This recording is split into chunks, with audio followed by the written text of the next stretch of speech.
Lu pernah scroll Facebook, terus nemu video ibu-ibu masak Indomie pakai air cucian beras sambil nyeritain suaminya selingkuh gara-gara lupa ngangkat jemuran? Gue juga pernah, dan sayangnya itu viral. Dulu, media sosial adalah tempat berbagi momen hangat keluarga. Sekarang, tempat itu berubah jadi panggung drama murahan. Pertanyaannya, siapa yang salah? Kreatornya atau kita yang menontonnya?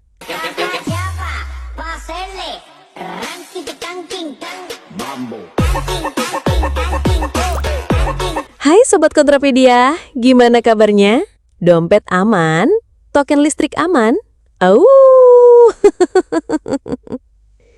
Pernah nggak sih kamu scroll Facebook dan tiba-tiba nemu konten dari ibu-ibu yang bikin kamu geleng-geleng kepala sambil mikir, ini apaan sih?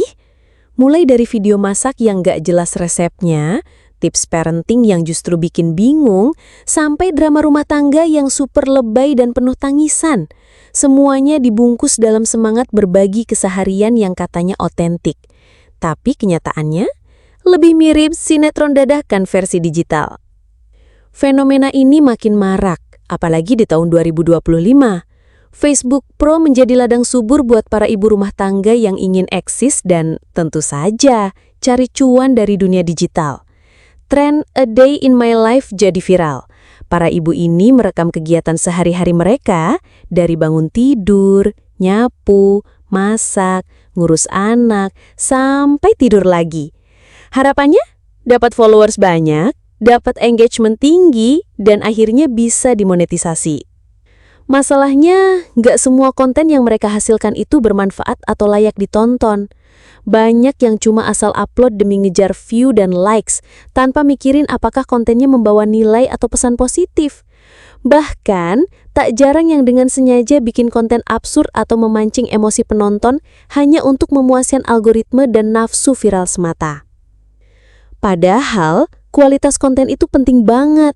Bukan cuma buat menjaga kredibilitas kreator, tapi juga untuk menciptakan ekosistem digital yang sehat. Di tahun 2025 ini, Facebook sendiri mulai memperketat aturan monetisasi. Video yang dianggap nggak berkualitas, menyesatkan, atau melanggar pedoman komunitas bisa langsung dicabut monetisasinya. Dan ya, itu berarti cuan pun berhenti mengalir. Sayangnya, aturan ini justru muncul setelah Facebook Pro telanjur jadi medan tempur konten absurd. Dari mukbang makanan mentah, eksperimen nyeleneh, prank keterlaluan, sampai drama rumah tangga yang direkayasa, semuanya laku keras. Kenapa? Karena algoritma Facebook lebih peduli durasi tontonan ketimbang kualitas informasi. Kreator yang dulunya idealis pun akhirnya turun level demi bertahan di tengah kompetisi yang makin gila. Penonton pun berubah. Mereka kini kecanduan tontonan instan yang absurd dan heboh. Nggak peduli apakah itu benar atau salah, penting atau receh. Yang penting bisa bikin mereka kaget, ngakak atau ngamuk di kolom komentar. Konten edukatif tenggelam, sementara konten nonsens makin berjaya. Standar hiburan digital jatuh bebas. Kita pun masuk dalam siklus kebodohan yang direstui algoritma. Ibu-ibu jadi pemain utama di Facebook Pro. Kenapa? Karena mereka melihat peluang cuan yang besar. Tapi sayangnya banyak dari mereka yang nggak paham strategi konten, etika digital, atau bahkan batas antara privasi dan konsumsi publik. Mereka upload apa aja yang bisa viral, mulai dari curhatan lebay, pamer pertengkaran sama suami, sampai eksploitasi anak untuk bahan konten. Dan ini yang mengerikan. Anak jadi objek eksploitasi. Ada prank keterlaluan, konten pura-pura miskin, sampai drama yang memanipulasi emosi mereka demi menarik simpati penonton. Anak bukan lagi individu yang harus dilindungi, tapi jadi alat untuk menumbuhkan engagement. Padahal efek psikologis jangka panjangnya bisa serius banget. Facebook sendiri selama ini seolah tutup mata. Selama kontennya menghasilkan interaksi, algoritma akan terus mendorongnya ke beranda orang-orang. Kreator makin nekat, penonton makin ketagihan, dan akhirnya yang lahir adalah generasi digital yang lebih percaya sensasi instan dibanding konten yang benar-benar bisa mengedukasi. Akibatnya, hoaks dan mitos menyebar lebih cepat daripada informasi yang valid. Banyak kreator yang tahu hal ini, tapi justru memanfaatkannya. Mereka sengaja bikin konten menyesatkan demi klik dan komentar. Budaya digital jadi busuk.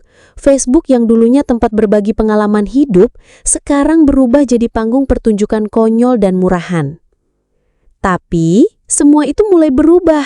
Di tahun 2025 ini, Facebook mulai memberlakukan regulasi yang lebih ketat. Monetisasi nggak cuma dinilai dari jumlah views, tapi juga dari kualitas konten. Konten eksploitasi anak, clickbait berlebihan, dan konten terlalu dramatis mulai dibatasi jangkauannya. Banyak kreator kaget bahkan panik karena penghasilan mereka tiba-tiba menghilang. Masalahnya, perubahan ini datang terlambat. Facebook Pro sudah telanjur jadi sarang konten absurd. Penonton sudah kadung kecanduan sensasi instan. Bahkan dengan regulasi baru, masih banyak kreator yang pintar mencari celah. Mereka pindah ke platform lain atau ganti format, tapi tetap main emosi. Karena selama ada demand, supply akan terus ada. Format bisa berubah, tapi tujuannya tetap viral demi cuan. Lalu, pertanyaannya, apakah ini akhir dari konten absurd? Belum tentu. Tapi era keemasannya perlahan memudar. Kreator yang gagal beradaptasi mulai tersingkir. Algoritma tidak lagi memanjakan tontonan murahan. Penonton pun mulai jenuh. Banyak yang beralih ke konten yang lebih bernutrisi. Bukan karena sadar sepenuhnya, tapi karena bosan disuguhi tontonan yang itu-itu saja. Kesimpulannya, era konten receh mungkin belum benar-benar mati. Tapi ia sudah kehilangan pamornya. Facebook Pro tak lagi jadi surga bagi konten yang asal-asalan. Yang bisa bertahan hanyalah mereka yang sanggup membaca tren, memahami etika digital, dan menyesuaikan diri dengan perubahan. Sisanya akan hilang, ditinggal algoritma, dan dilupakan penonton. Gimana menurut kalian sahabat Kontrapedia? Tulis pendapat kalian di kolom komentar ya. Atau di sini ada penonton emak-emak juga yang jadi konten kreator Facebook Pro?